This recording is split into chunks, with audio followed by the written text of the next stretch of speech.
Charles' Law by Feliciano Gianabello and J. Alex Gonzalez. Charles' law states the law involves two variables, volume and temperature.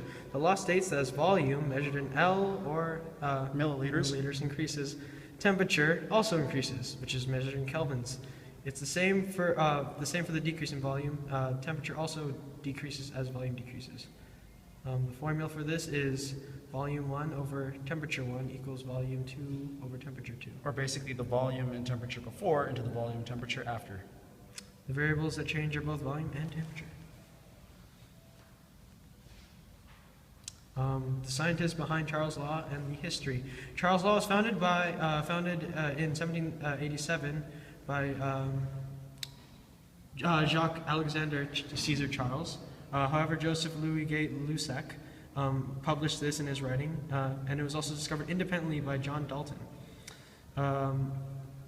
Jacques Alexander Caesar Charles, pictured right, born November 12, 1746, died April 7, 1823, was a French scientist and inventor that experimented with hydrogen.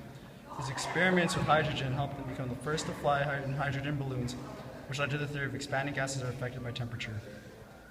In 1795, he was elected to the Academy of Sciences in France and became a physics professor.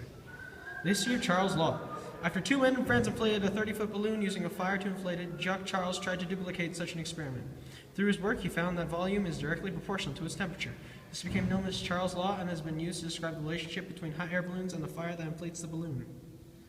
There is a visual, this is the link, which is a visual representation of Charles' Law. We will put that link on the description of this video.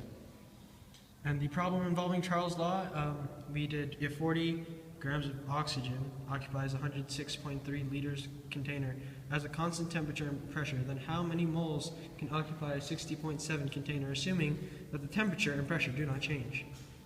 And where do we see it in everyday life? Inflated basketballs lose air when outside or in cold areas. Hot air balloons operate under this law. Tires on some cars may overinflate on a hot day.